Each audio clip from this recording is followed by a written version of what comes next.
Are you ready to join me in transforming fear to freedom? That's the objective of the show. Are you ready to explore with me and my guests? Are you ready to get into the deep and play? This is where it's at, and that's what it's all about. No medical advice here. Use discernment and decide for yourself if the information is right for you. All views and opinions expressed on this show belong to the individual and are not necessarily shared with the producer of the show. Want more details? Go to letsgetrealchattinwithcatherine.com. Now let's get real and have some fun. Who are we going to explore with today? Come on with me and let's get into the deep.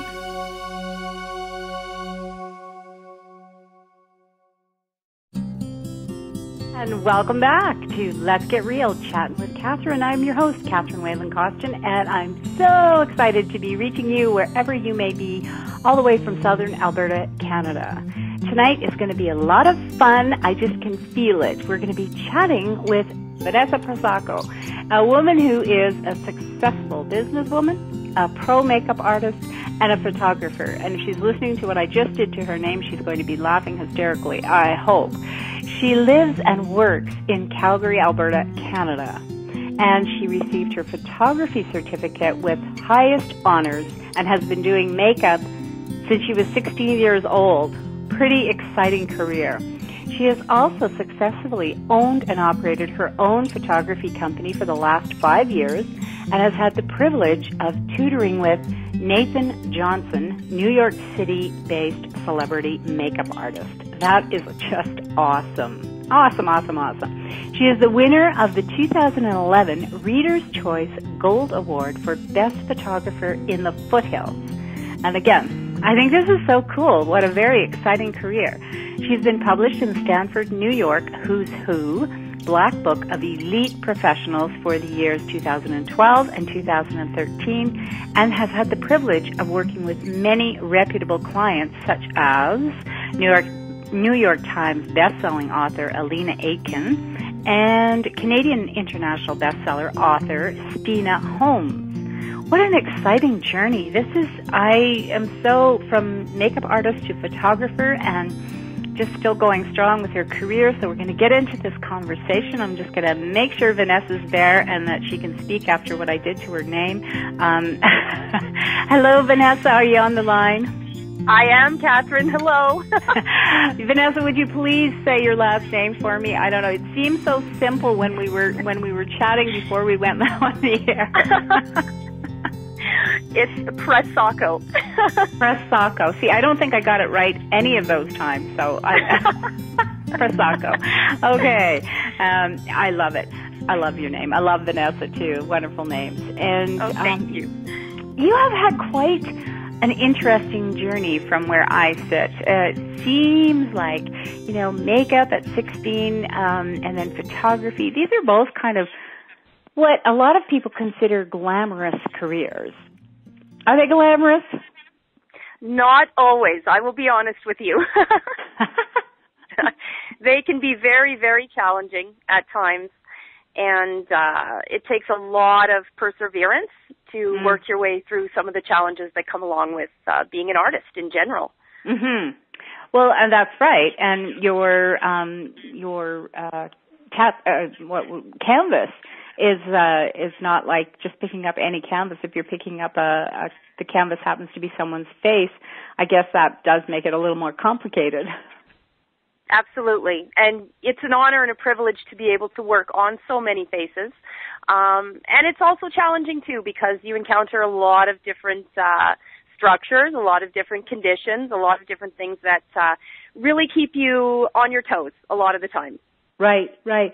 So I'm going to start back at so you're 16 years old and you're just like a lot of 16-year-old girls playing with makeup, or did you really have at that point an intense desire, I want to do this for a living. I want to did you feel that kind of passion about doing it at that point at 16? I did, and it all started, honestly, at a very, very young age. I remember being 3 years old, and my dad built me a vanity table, and I thought it was just the most amazing thing in the entire world, and I started to to sneak into my mom's makeup all the time, like so many young girls do. And it was my aunt who actually gave me my first little tube of pink lipstick when I was 9 years old. And that was what I was allowed to play with. I wasn't allowed to play with anything else yet at that point. But my mother was very gracious in helping me to learn the proper way to put makeup on. Instead of hiding it from me or, forbidding me to wear it, she gave me the tools I needed to use it properly. And I think that kind of fostered my love of makeup in general. And I started watching a lot of talk shows that had makeover days on them and, became obsessed with learning how to brush up eyebrows and whatever else was, the trend back in the 80s. Right. And then at 16, I got into modeling. And I really had a passion for being on the other side of the camera. I didn't enjoy modeling so much. And that's when I really started to realize that I wanted to do something with this. I wanted to be the one creating the beauty and the one taking the pictures. So I left the modeling industry when I was scouted to go to Japan, actually, when I was 17. I turned down that opportunity and decided to just pursue photography as a hobby. And wow. It's just been a passion of mine ever since. That would be a hard one at 17 to be offered that kind of an opportunity to, go to Japan. And I know a lot of young girls from North America, they seem to end up in Japan and places like that. What's the attraction with girls from North America to places like Japan? I think, if I'm talking about young girls today, I think it's the chance to be noticed. The feeling or the impression that it's going to be a glamorous lifestyle and the opportunity to be seen by so many people. For me, it didn't hold that appeal. I was a little frightened by the whole opportunity and not really happy with the things they wanted me to do in order to get there. Which wasn't anything bad, but, at only 105 pounds, they wanted me to lose 5 pounds, and I wasn't comfortable with that. Wow. So the industry itself was kind of a turnoff for me, but really interested in being the one who was, creating the beauty, but also wanting to do it in a way that was helping young girls and women to feel good about themselves without having to feel the need to go through a lifestyle like that in order to feel good about who they are. Yeah, I think that's something that I really, feel called to ask you to expand on, because we have a lot of messages in our media for women of all ages. Young girls in particular are very vulnerable to them, but I find that even, women in their 50s and 60s, it's like if you want to continue to thrive and have a career, we have to do all these, plastic surgeries and altering our bodies, dieting and all that kind of stuff. Do you find that the industry itself right now is still pushing for that kind of I'm going to call it unnatural kind of beauty that is kind of distorted? Or do you think there's starting to be a bit of an awareness that's really not healthy for us? I think there's both ends of the spectrum happening. I do see a lot of pressure in women today and even young girls to meet a certain standard of beauty that isn't realistic at all. And even as a woman my age, we still feel that pressure. I think it's just ingrained in us that we need to feel that we look a certain way, and none of us want to age, we just don't want to get older and deal with all of the things that come along with that physically. But I also find that there is a greater awareness of the negative aspects of altering your body, especially in a chemical way or surgeries and things like that. And more women are turning to products deemed natural or organic to try and just maintain their health and their beauty in a natural way as opposed to resorting to, more drastic measures. So I think it kind of goes both ways. Okay. So it's kind of good to know, though, at least because there was a time when the health aspect wasn't even considered. So, or at least it didn't appear to be. So at least we're making some step. If it has both ends of the spectrum, well, then that's probably a good thing. It's like progress. Yes, absolutely. And so you chose to get into the photography and makeup artistry end of it. Now, do you work with the models for fashion models, or what kind of photography did you end up being drawn to? I honestly don't do a lot of fashion photography. I tend to work more with the average woman who just really wants to do some nice pictures of herself and just have something she could look back on and have an opportunity to see herself in a different light, because I think most of the time the visual that we have of ourselves in the mirror isn't always 100% accurate. So, I noticed that you said that.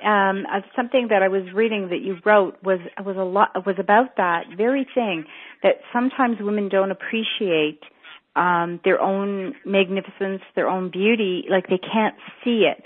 So do you find that even the process of having the picture taken with you in that kind of environment can help a woman to actually see what others see? It does. It's fabulous, actually, to, work with women in my studio one-on-one, and it's a very personal thing, letting somebody touch your face and kind of move you around, and you just kind of see them come out of their shell, and they start to have fun, and they just kind of blossom, and then, if I can give them a little preview on my camera of what they look like, and I can't tell you how many times I've had a woman just, tear up and say, wow, I had no idea that I looked that way. And it wasn't anything I did. I just, spent time with them and got to know them and, accentuated the positive features on themselves, because we all have them, There's all things, we have things we don't like, but there's always, a feature or two on our faces that we can say, hey, I really like that about myself. Yeah. So I kind of work on that, and it's just an awesome experience for me, too, to be able to, watch so many women just blossom in the studio. Yeah. Well, when someone comes to you and they've decided they need, maybe it's a need for pictures. Does that happen? Like they need them for their work, or they need them for maybe they want them for a gift for a spouse or something like that, or parents or whatever. Like why would I come to you to have a photography session? What would be some of the reasons people do it? From the feedback I've gotten, I can tell you that the biggest reason people like to come to me is because of the personal touch and the passion that I put into my work. I treat everyone like a friend. I don't like to have people come in and just, kind of give them a cold shoulder, get the work done, put them in, put them out, and be done with it. I like to get to know them. I like to find out what makes them tick, what's their story. I have fun with them. And then I put a lot of extra time and effort into the pictures to make sure that I'm putting really quality work out there that's going to mean something, not only right now, but down the road. So it's about leaving a legacy, and giving people something they can pass on and feel proud about. And even in the work aspect, something that they can use that's going to either help them move their career along, because pictures are very, very important, in the corporate world, and no matter what your job is, it's a representation of who you are. So I take all of that. I take all of that very seriously. So is it mostly portraits? Like, do you do weddings and family portraits as well, like couples and for men, or do you mostly work with women? How? No, I do everything. I do babies, I do men, I do women, I do couples, I do events. I just do everything. Okay, and so outside photography as well, or? Yes, yeah. Okay. And actually, that's how I started. I started doing mostly natural light photography, because that was where I was really passionate. I loved natural light. I loved being able to bend it and make it do what I wanted it to do. And it's actually extremely challenging working with natural light. So I enjoyed that. And then a couple years ago decided, you know what, I'm going to branch into the studio aspect of things so I can kind of expand a little bit. And that's been awesome too. But I think my passion still lies in using natural light for sure. Mm-hmm. And so with the other aspect of, because a lot of times when people go to have their pictures taken or portraits and so forth, they do their makeup at home and then they go and hope it's going to look all right on camera. Now, with your makeup artistry background, is that something like, do you do combo things, like somebody comes to you, you do the makeup and the photographs, or am I drawing two is that two separate things for you? No, absolutely. I do both for sure. Wow. Yeah. And it's nice to be able to do that for people because a lot of women actually don't know how to put their makeup on properly to begin with. And I'm actually surprised at how many women come to me and say, you know what, I've been putting makeup on for years, but I really don't know if I'm doing it right. And then especially when they want to have some special photos taken, it's nice for them to be able to come in and go, you know what, I'm barefaced, just do what you want to do with me, take my pictures, and it's kind of the whole package. So they leave feeling really good. Well, you bring up a really interesting point because, like, with yourself, you were introduced to makeup from your mom. And I know in my generation, I think I'm a little older than you are, but my mother was of the generation that everybody wore foundation, and everybody had that beautiful orange line between their neck and their and the rest of their body, and it was like everybody looked like that. And I actually remember as a kid thinking anyone who had a career, any working woman looked like that. And it was like a badge they were wearing, that orange line. It was so disgusting. And so I took the opposite approach, and that was I never wore makeup at all. I just, I wasn't going to, I'm not going there. That's just awful. And I was lucky because I had pretty good skin, so I wasn't trying to cover up stuff all the time. But as you get a little bit more mature, you find that, oh, you know what, I could use a little makeup, I could use a little help. But if you hadn't grown up with that and there isn't anyone around to teach you, how in the heck can women learn this? You're absolutely right. And you know what? I teach classes as well, and one of the things that I encounter very, very often is the foundation. So it's funny that you bring that up. I can't tell you how many women sit down with me and they think that that's the way it's supposed to look. It's supposed to look like a mask so that it actually, looks like you have makeup on. So I have to kind of untrain their brain and their way of thinking, and explain to them, no, you're not supposed to see anything there at all. But there's a lot of women, like you say, like yourself, who don't wear any foundation at all because they think that looks terrible, which we all know it does. If you don't know how to put it on. Exactly. And they think that that's the way it's supposed to look. So that's another aspect of my job that I love. It's just having fun going, hey, you know what? I'm going to show you the right way because that's very, very wrong. Yes, it's very wrong, and it looks awful. And the thing about it is a lot of us, we don't know. And so it's hit or miss, and you go to the drugstore, and you got, I hate to say this, but very often, a young girl with very different skin than a mature woman's skin. And she's telling you, oh, yeah, no, this stuff here won't make your lines worse. This doesn't sink in. And it's like, you have no lines, child. How can you possibly have it, and she's putting it on her arm and she's saying, see? And I'm like, yeah, and that is your, 20-year-old hand or whatever, as opposed to my, 50-year-old face. It's not the same thing. And no, there's a big difference for sure. So I'm really intrigued by that you do classes because there are online tutorials, but again, you very often, it's different. You're watching someone else do it. Your face is totally different. A lot of people do videos to be very dramatic, and it's highly unlikely that most women day to day are going to wear a dramatic look, right? Yes, that's very true. So where do you give these classes, and how does that work? I do one-on-one classes. I do them right inside my home, or I go out to people's homes and do it there. I do group classes if women want to get a whole bunch of their girlfriends together and sit down and do it that way. I also do Skype classes, so I have women all over Canada and the U.S. that meet up with me online, and we do a little session that way. It's nicer to do it hands-on when it's possible, but I've had really good feedback from the Skype class as well, and it's just nice to be able to talk to someone about their skin and about, the issues that they're having and to have someone who's got some knowledge behind them to kind of help them, because, you know, it is the case, like you say, so often they go into a store and, you know, the person trying to help them either doesn't have the knowledge behind them or has completely different skin. And what happens is you get a lot of frustrated women out there who just feel like they're flawed because they can't find something that's working for them, when obviously that's not the case at all.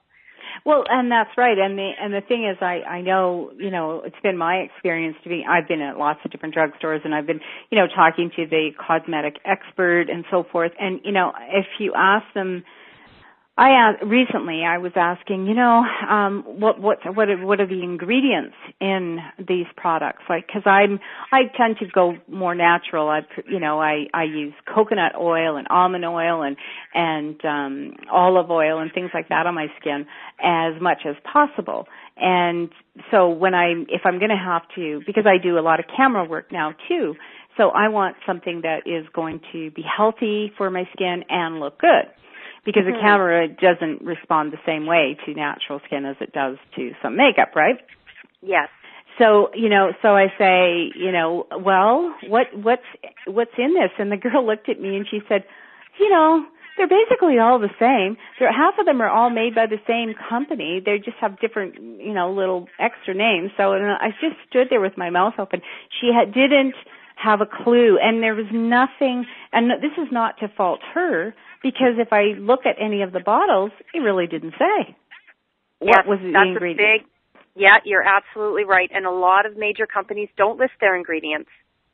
That seems very strange in a society that we are now so aware of what we're putting in our bodies, and what I know about our skin being the biggest organ, that is everything we put on our skin is ending up in our bloodstream. So isn't that strange that the cosmetic companies haven't caught up to the fact that, or we haven't put enough demand into demanding healthy products? I mean, what's your take on that? You know, that's a really big issue, and over the years, and you probably have friends that are saying that they can't wear makeup anymore because they're having skin sensitivities and allergies and reactions, and it seems that over the years that's gotten more and more prevalent. And the companies aren't listing their ingredients, and I think part of the reason for that is because there are a lot of irritants in the cosmetics that we use. And you know, I'm a makeup artist, so I use a lot of different products all the time, and I'm definitely not going to speak out against any company out there because it's not my place to do that, but I've gotten very careful personally about what I use, and I think education is extremely important. And I think you're right, we haven't really pushed for that. I think as women, we want it to make us look good, and if it makes us look good, we don't care what's in it. We've actually blinded ourselves a little bit to that, which is kind of scary too, because there's just such a need and such a demand within us to look a certain way that we don't want to know what's in the product. I think ignorance is bliss sometimes. Well, yeah, and sometimes we justify it by saying, well, I'll only have it on for a short period of time, so, you know, and then I take it off at night, and so it's not really that bad. But I think that there's a movement, a strong movement, for realizing that we want to be healthy. It's not enough to live longer. Like, I don't want to live to 150 just so I can look like, you know, an old bag. Thank you very much. I mean, that's not my, you know, if I'm going to stick around, I want to be having fun, and I want to love what I see when I look in the mirror. And I'm not against the concept of natural aging or saying there's anything wrong with wrinkles or anything. My personal belief is I don't think we have to do it that way. I think we can regenerate and rejuvenate. But I do think we have to do we have to make choices about what we put on our skin that is, like you say, not chemicals, not going to do that. And I know when you're working in an industry like that, and I'm not trying to get you to say anything bad about any industry, and it's not about judgment. I'm just thinking we're evolving, and we want something better now. And, yes, absolutely. Yeah. So when you're doing, you know, makeup for, like a photo shoot, is that kind of makeup different than the kind of makeup that women are wearing every day to go to work, kind of makeup, or? I would say the only difference is that I'm probably putting on more of it. It's going to be a little heavier and a little more dramatic, because for the camera you need that. So depending on what I'm doing, if I have someone that comes in and says, I just really want to get a really nice natural look on my face, the only thing that may make it more than what they would do every day is I would definitely apply some foundation or some BB cream and a little bit of powder, whereas in their everyday life they may not wear those things. But when they're coming to me, they want that little extra touch that makes them feel like, hey, I just went to a professional artist and I had something done. So I need to make sure my job is to give them something special that they maybe can't recreate all on their own, or at least help them to be able to recreate what I'm doing. Right. And what about the I'd heard this said, and I don't know if it's true, but some people told me that if you use a product that has a sunscreen in it, it interferes with the way the camera picks up the image. Is that true, or do you know? It is true. Yeah, products with SPF in them tend to come across a little bit shiny or oily. So if you're using SPF, it's really important to make sure you use a nice powder to set everything down. And I do have a product that I love to use in my studio that has SPF in it, but then I'm making sure always that I'm powdering so that I don't get that shine that comes across in the photos. Oh, I see. So a person could come to you with their total bare face and get you to do their makeup and then take some photographs. Now, are these just, like you said, you do work outside and you do it in the studio, so are these, I guess I see the portrait as more of the sitting still type of thing. Do you do kind of more animated, I guess is the word I'm looking for? I don't know if that's the right word, but where people are more in movement kind of pictures, or...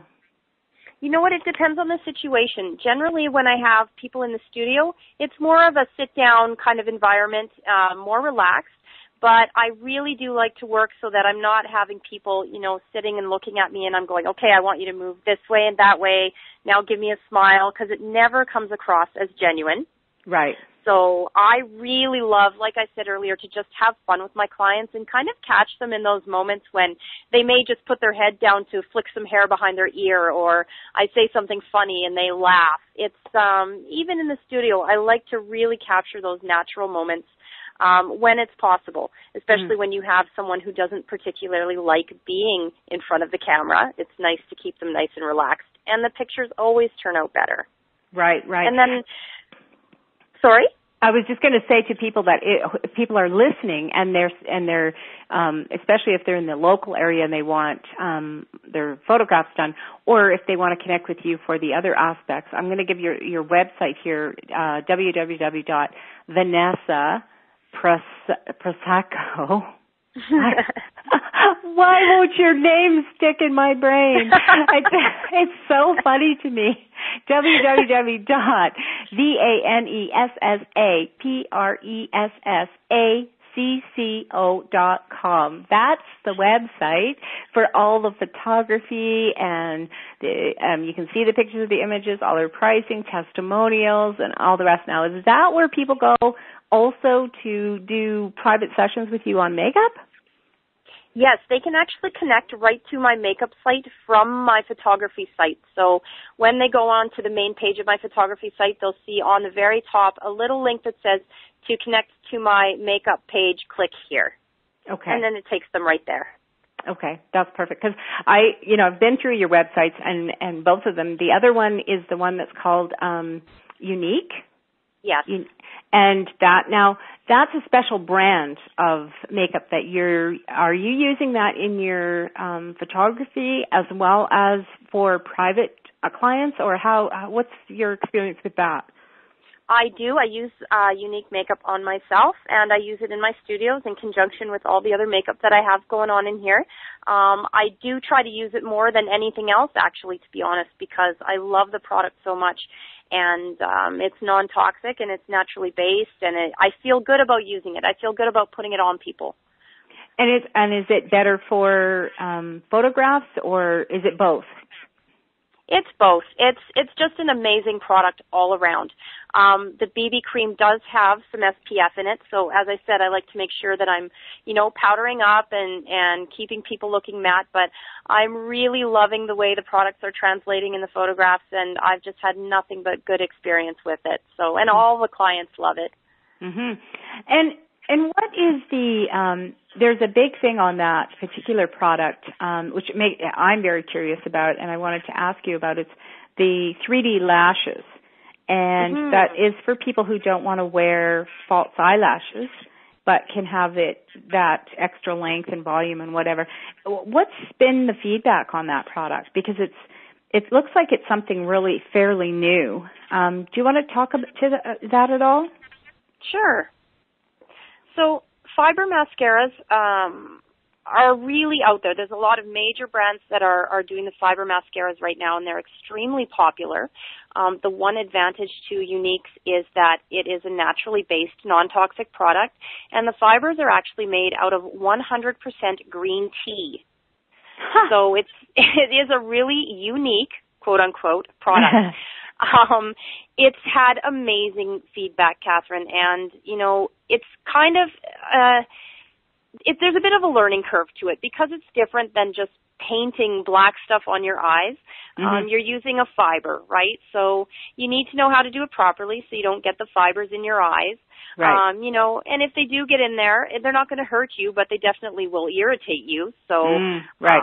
I'm enjoying the process of teaching women how to use it properly and just watching them enjoy the results because it really does give you that 300% increase in length and volume, as they say. And it just does that by, brushing those fibers on, and it's really an amazing product. I won't ever use another mascara again. I love it so much. Well, and what I was understanding is you put on your a first coat of just plain mascara. So does Unique sell a plain mascara as well? No, they don't actually, and they do. We do have a lot of women that like to use their regular mascara underneath, but the product is actually designed to work on its own, so you don't have to do that. It comes in it's a two-step process. So there's a tube of transplanting gel that looks like a regular mascara, and that's what you brush on first. And then the fiber's on top, and then you seal it back up again. So, yeah, you definitely don't need to use a regular mascara with it. Okay, because there's a few tutorials online as I was reviewing the product and stuff, and that's what they kept saying. And I thought, well, that's kind of silly if you're going to use something that's a little bit more healthy for you. And because I understood it, you just take it off with soap and water, or just water, or how do you remove it at the end of the day? Well, the product is sweat-proof, so it's really, really awesome. You can go through an intense workout, go mow the lawn, whatever you got to do, and your lashes will look the same as they did when you put it on. But it really comes off easily with just cleanser and water. And you know how when you wash your face with mascara on, you look at your face after and you've got those black raccoon smears running down? Yes, I do. I call it the psycho girlfriend. That's what I call it. That's right. You don't get any of this with a 3D fiber lash mascara. It literally slips away. So you look at your face after and there's no residue left behind. Very gentle, and just washes completely off. Wow. And so have you done any tutorials on using that kind of makeup? Because I love to see that, because it helps women to really get a sense of how to apply, different products and so forth. But I didn't see that you had done one, so I was just curious if you had one or not. I have not actually done one. My 8-year-old daughter did one. Oh, really? Yeah, and that's been a really fun thing to pass around to people. So, and I use, the example. It's so easy an 8-year-old could do it. That is very good. That is. So she's my little. I was meaning more of the full, with all the products and the different foundations and all that. I was just wondering if that was something you have planned for yourself to do online, or just you're doing the private classes. I have thought about it, but because I'm doing the classes, I haven't really gone in that direction yet. Right. Yeah. Okay. So what is your so you have a family, you have your photography, you have this makeup that you're, helping to share with women. What's your passion now? What's really driving you and makes you want to get up in the morning? I think it's, first of all, my family, my husband and my kids. They're really my driving force. They're so supportive, and I have goals for my family. So I think, that's the biggest thing, is just getting up and working hard for them so that we can have, a freer lifestyle and less stress and financial worry, which is what everybody wants. Mm-hmm, mm-hmm. And the opportunity to work with such amazing women all the time and educating. I'm very passionate about educating, so I really like the chance to teach people, as I said, how to properly put on makeup, how to, see the positive parts of their bodies and their faces, and instead of always focusing on the negative. Because, I'm guilty of that too. We all are as women, Mm-hmm. We are very hard on ourselves and on each other. Very, yeah. On what, and that's the whole thing that I'm curious as for someone being in the industry and the shifting and, the raising of consciousness that I find happening on the planet. People are becoming a lot more aware and in many cases a lot less superficial. We want to be real. We don't want to wear masks per se, except for, when it is that kind of a dramatic mask kind of an evening or an event. But in our day-to-day, I think a lot of us want to look really great, but we want to be really real. And yeah. So what's the biggest tip other than the foundation story, which we've already kind of talked about? But is there something else that is really something that you always say, jeepers, I wish I could tell women that not to do that or to do this? Or do you have any kind of tips like that you really feel would be helpful for us? I do. And, the tagline for my business is, when you can't see your beauty through your own eyes, look through someone else's. And like I said, so often we can't see how we really are. It's the people around us that see the beauty that we can't see in ourselves. So one of the things I always tell the girls that I work with is, when you look in the mirror, find the features on your face that you like. We all have them, whether it's like, hey, I have nice lips, I like them a lot, or I really like my eyes. Focus on that. Instead of, when you're doing your makeup, focusing on the negative, oh, I need to cover this pimple and I need to cover this bag under my eye. Focus on the positive things. So rather than, correcting flaws, focus on maximizing the assets. So that is something that I found has been really successful for the girls that I've worked with. It's given them a different perspective instead of always going to the mirror with that, oh, I can't stand the way I look this morning. And, it's just focusing on the positive instead of honing in on all those things that we think aren't perfect.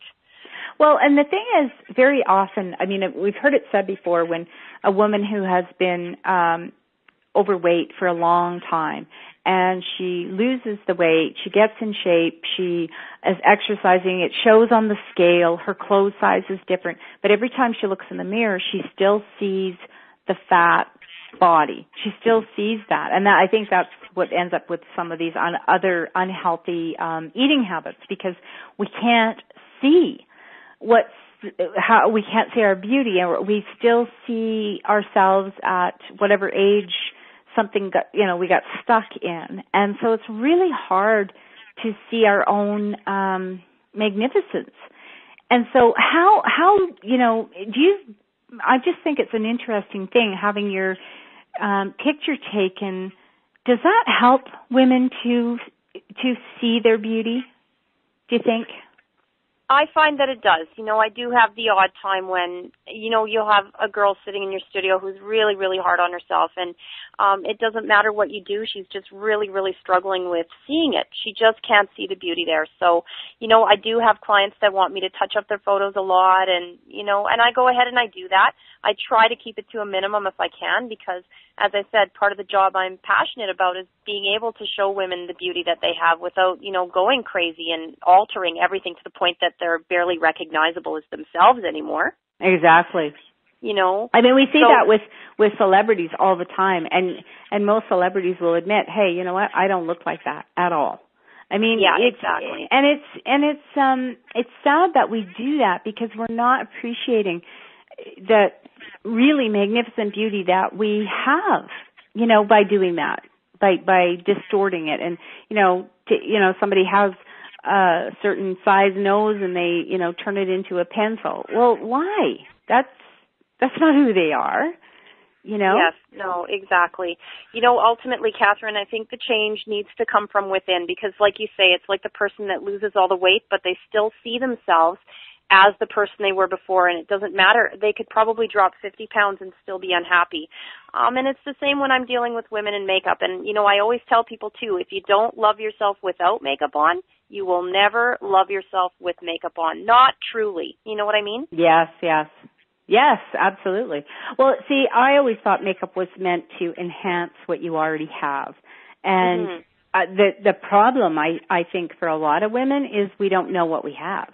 You know, we don't already know. We don't already see, okay, if I do this, that will enhance my cheekbones, or that if I do this, my eyes are my best feature. You know, we don't seem to be able to, in a lot of cases, now not all, I mean, there's a lot of really healthy women who look in the mirror and say, hey, that's great, thank you. But that's rare. Yeah, you know, it is. It is more rare than the women that say, like, you know, I have this bad feature or that other. So what I guess I'm asking from you is, what do you see as the greatest, like, I get it when you say it has to come from within. I agree. I mean, that's the biggest opener for all of us, is to accept ourselves as we really are. And that means everything. The benefits, the positives and the so-called negatives, whatever they might be. But if I'm listening to this show tonight and I'm saying, you know what, I would love to work with a makeup artist. And a lot of people think a makeup artist works with celebrities primarily. So that's kind of one of the reasons I wanted to have you on the show, because the fact that you work with all of us, celebrities and everyday people. So what would be, if somebody's listening to the show and they're saying, I haven't got a clue how to put makeup on, what would that look like? If I was to call you up and make an appointment, is it a one-time? Do they do, or is it a couple of sessions, or however many they need, or how does that kind of work?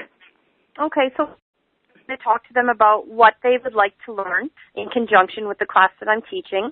And then I always tell my girls after, if you have any questions about anything, I am now at your disposal, because there's a lot to take in, especially if you've struggled with makeup or you find that it's really difficult to learn how to put it on properly. You can't just overload someone with information and then leave them hanging, because it's very, very difficult for some women to, you know, grasp the concept, go home and try it, and look at themselves and see, again, that beautiful person there. They find themselves frustrated.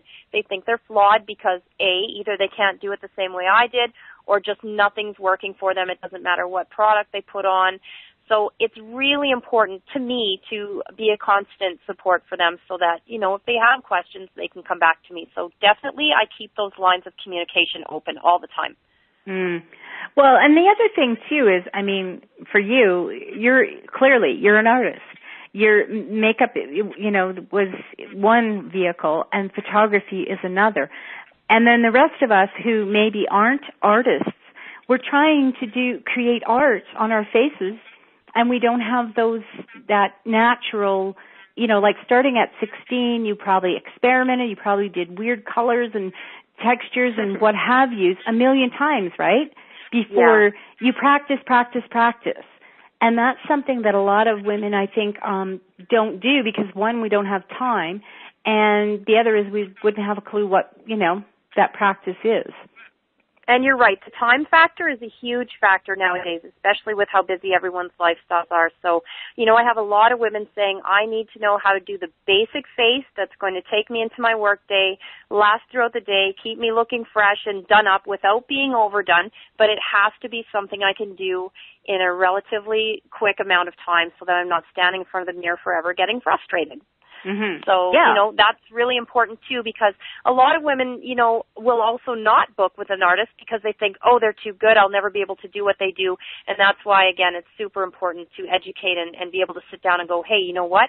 I can show you how to do a basic look that's going to help you out. It doesn't always have to be all about the crazy, fantastical makeup that you see in the movies or on TV or on the runway. Well, and a lot of times I know we've heard lots of people have horror stories of, saying, well, I'm going to go and get my makeup done, somewhere, for an event. And then it's overdone. It's so overdone that it doesn't look like them at all. And they're so upset that they never want to try it again. And I think that we all have to kind of write off, like, I think a makeup artist in a mall or wherever they might be sometimes, they probably think you're paying good money to have this done and you want something really extravagant, and that's what they give you. But then it's so much more than what you're used to that you think, oh my God, that's like, it's awful. Yeah. Either you have a panic attack because you think, oh my gosh, I don't look like myself, I look like a clown, or you get upset because you love it and you think there's no way I'm going to ever be able to recreate this on my own. So once I wash it away, it's gone forever. Right. Yeah. A really important part of my job, too, is to ask the women who sit down with me, first and foremost, how much makeup do you normally wear? Because you don't want to overwhelm someone who doesn't normally wear a lot of makeup with this huge layers and layers of makeup on their face. So it's kind of like the less is more thing. You slowly build someone up, even throughout the process. Start with a little bit, say, how do you like this? Would you like me to add a little more? And that's usually the best way to go, and then people tend to leave a little bit happier. Yeah. Well, and I think that's the key, though, is that people will think that, I want to look fantastic, and I don't know what fantastic looks like. And then they come out and they look so much not like they are used to that even, their family or friends or whoever it is sometimes will have a reaction. And it's like they're not prepared for that. So I think it's really important to be realistic in what do you want and to communicate. Like, I'm going for a very dramatic look, or I'm going for a very natural look. Like, we need some language skills here, too. Yes, communication is everything. It's everything. As in everything in life, communication is number one. Yeah, exactly. So basically your focus now is on private sessions for photography and for makeup. Both are you're doing privately, correct? Yep. Yes. Okay. So what is if you have a moment here to express to people, what is the biggest mistake people make when they are deciding to have photographs taken and they come to you? What do you find is the perception or the concept they have in their minds, what they expect, as opposed to what they get? Do you? You know what? I think a lot of times people have something in their mind that they envision, and they really, really want that to translate into what they're doing. But a lot of times people don't realize that, when you're dealing with an artist who has an idea of the way things, look to them, it's going to come out different. It may not be exactly the same. You have some clients that love that you can kind of take what they're leaning towards and run with it and create something along the same lines. Mm-hmm. And then you have people that are really disappointed because their expectations are just too high, and you maybe didn't deliver what they asked for. You gave them something completely different because your vision of what they had was different than theirs. Well, and again, that comes to communication, right? Exactly, yeah. Right. So my biggest piece of advice for people when looking for a photographer is, first of all, do your research, because these days everyone's going out and scooping up a camera and calling themselves a photographer. So it's really important to research the person you're going to have take your photos, especially for the amount of money that you're going to be paying. Mm-hmm. Okay, because I've dealt with a lot of unhappy people who have gone to photographers that really let them down, which again, of course, makes my job a little more difficult because, their expectations are bumped up again, so I have to make sure that I deliver. And I can tell you with all sincerity, I've never had an unhappy client thus far, so I've been very, very lucky. But, as I said, communication is super important to me. Mhm. Well, and like when people go to your website, like one of the pictures that you have, I'm looking at it right now, and it's a fairly, to me, that's fairly dramatic. A blonde-haired woman with a wrist bracelet, and her makeup isn't overdone, but the picture itself has some drama to it. It's very, it speaks. And so would you, just so that people can get an idea, sometimes when you go to a photographer's gallery, you're seeing probably their best work or their an indication of the kinds of work they do. But that's not the whole thing, is it? Exactly. No. Don't always go by the main page. Take your time to sift through, look at the other work that the photographer is doing, and contact them. If you have questions, contact them. But you'll get a certain feel for the kind of work a photographer likes to do just by going through the site. So most people know right offhand, just by actually going through everything, this photographer may or may not be for me. Right, right. So it's very important for them to do their research. Okay.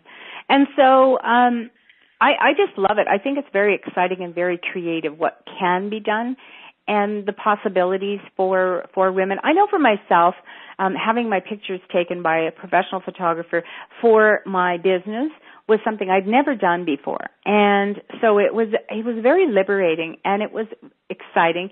And the pictures turned out wonderful. I was really happy because she was listening to me and she was feeling into what I was feeling, and that came through in the camera work.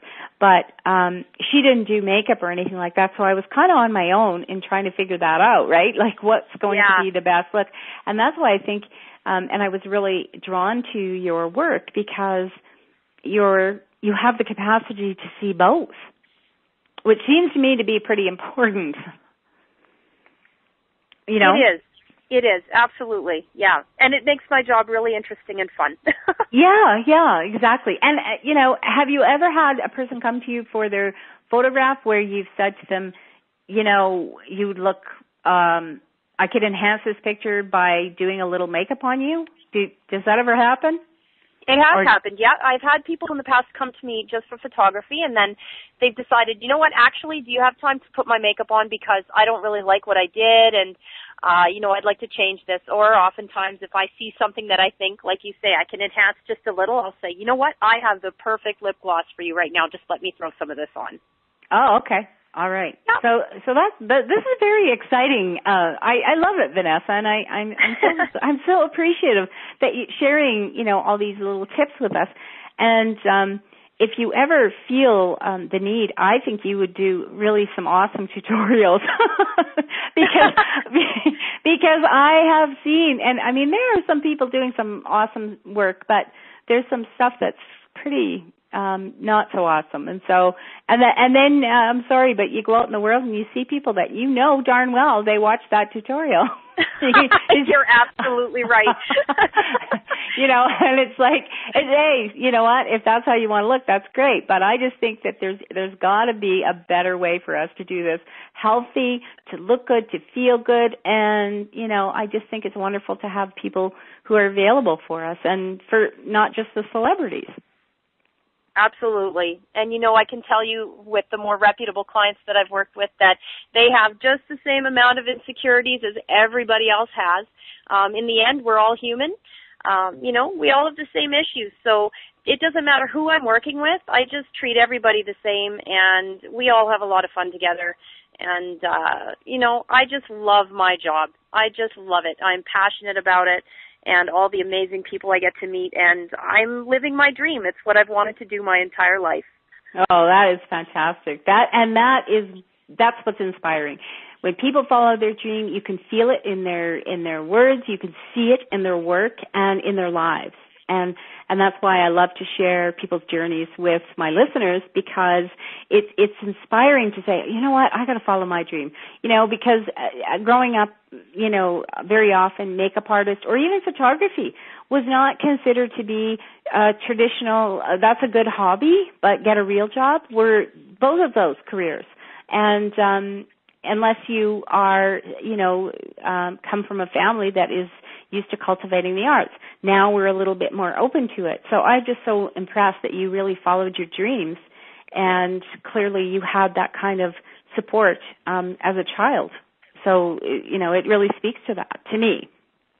It's, you know, it's been an interesting journey for me because, you know, to be honest, I didn't have a lot of encouragement to kind of go in this direction because, you know, my family was like, well, you know, why don't you do something where you're going to make more money and, you know, why don't you work in oil and gas or, you know, go into working in an office. And, you know, Catherine, I tried to go work in the cellular industry and it was an absolute nightmare.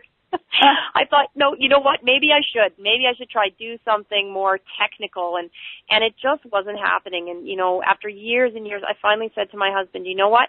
I have to do this. I have to incorporate the makeup artistry into my business. I have to do this. It's just inside of me. I've wanted to do it forever. I can't do anything else. This is who I am. And it was the same with the photography. You know, when I started the business, I had so many people say, really? You think you're going to do anything with that? You know, why would you do that? And I had to really put the blinders on and just focus and you know, filter out all the negativity and just really hunker down and work hard on it. So it's been a challenging journey, but it's definitely been worth every minute of all the hard work that's gone in. And I'm the first person to tell anyone, follow your dreams. Absolutely. It's never too late. I'm 40 years old now, and I'm just starting to, you know, really live my dreams. So just go for it. I am so grateful for you sharing that, because that's exactly what people need to hear, is to really get that. Like, the difference between, you know, doing something because you have to and doing something because you love to. And then you never work. And it's true. It's, you know, you're true. Oh man, I am so thrilled that you shared that. And the other part that, you know, you made it just such an excellent and important point is that sometimes when you have a dream that's that big and that you really know is inside of you and has to come out, be careful who you share it with, because sometimes those naysayers, they will really bring you down and prevent you from living your best dream. And it's not because they're mean, it's because they can't imagine it themselves. And I think that's where we have, like, I remember being told one time, just treasure it in your heart until you know you are ready to, you know, it's so secure in you that nobody can shake it. So yeah. I appreciate you sharing that, because I think it's important for people to realize that just because you have a beautiful dream doesn't mean the whole world's going to support you in doing it. No, that's true. And you have to come to a point where you're okay with that, you know, where you can go, I'm okay with the fact that you don't think it's the best choice, and I'm okay with the fact that you maybe don't even think I can do it. But you know what? This is what I feel I was put here to do, and I'm passionate about it, and I'm just going to go for it and see what happens. And hopefully you're there on the journey with me. If not, then just watch me go. Yeah. Exactly. And I just think that there's times, sometimes because we're so enthusiastic and excited, we want to tell everyone, but sometimes, especially sometimes the people closest to us, because they're trying to protect us, they think. Yeah. So they're saying, you know, baby, don't do that, you know, and it's like, well, I have to. And sometimes you find that people who are not in your close circle are the ones who are actually going to be more supportive. And it makes sense, because they have less to lose. Yes. And it's just human nature. But I love that you share that, because it really does speak to that whole point of follow your dream, and you'll always, you know, you'll be happy. You'll have bumps. It's not that your work's not hard, but it's that you'll be happy doing it. So absolutely. Awesome, Vanessa. I so appreciate you being with me tonight and sharing all this great info. Any last words for our listeners? Do you want to invite them to your website or anything you've got going on? Please let us know. Sure. So as Catherine mentioned, my website, www.vanessapressacco.com. You can also find me at www.uniqueproducts.com/Vanessa Pressacco, and that's unique spelled Y-O-U. unique. I also, and this is my official announcement because no one knows about this yet other than a handful of people, am in the process of launching my own line of body care products, which will be sold exclusively through my studio. So I'm really, really excited about that. They're 100% natural body care products, created by me, manufactured in Canada, and as soon as my website is up and running, that will be out as well. Oh my gosh, that's fantastic. And what's the name of it? Lilu Body Beauty Products by Vanessa Pressacco Studios, inspired by my daughters Lily and Lulu. Oh, wow. You're going to have to send me the link to that so that I can put it up on with the show information. Absolutely. And as soon as you make your official announcement so we can let people know more. That is very exciting. I'm absolutely honored that you decided to make the official announcement here. Woohoo! I thought it was the perfect time and place to do it. Oh, and it is, and I'm all about natural stuff, so that is fantastic. We'll have to get you back on the show to talk about as it unfolds, and we'll talk about how it's going for you and whatever else is happening at the time. I would love that. Oh, thank you very much. I really appreciate your being real with me and with our listeners and giving women especially. I'm not saying that men aren't interested in these kinds of things, but for the most part, it's women that are being marketed to in this very strong way. And I like to bring people forward that can help share that, we're all perfect. We're all perfect. And if we can do things that make us feel better and enhance our looks with makeup and things like that, then more power to us. But it's so nice to be able to know there's people to turn to that can help us. And Vanessa, you've really helped tonight, I think. Awesome. Well, I really appreciate you having me here, and it's been a pleasure and an honor to share what I love most with you. Oh, that's fantastic. Well, I really want to let everyone know that I appreciate you, the listeners, for joining us tonight. And I also want to thank you for sharing the shows, because that's the enthusiastic sharing about something you heard here is what's going to propel more people to listen to the show. We are creating an exquisite world, and that's my sense, and that we're doing it one person at a time, one listener, one guest, people that are doing inspiring things and sharing it with us and empowering us all. That's what the shows are all about. So I really appreciate you sharing, and I also appreciate the sponsors and advertisers that are doing so through the show. We are growing exponentially, truly we are. And for more information on all the shows, go to lgrcc.com or letsgetrealchattinwithcatherine.com, and you can explore all the shows, all the guests, lots of articles, and get all the social media information as well. So until next time, take care. Wasn't that amazing? Thank you to my guests for sharing with us today. Thank you for watching. Feel free to share the link. You can join us for live shows by going to letsgetrealchattinwithcatherine.com and listen to the replays from the show page, preview guests, and explore links to our Facebook fan page, WordPress blog, and more. We are creating an exquisite world. Until next time, take care.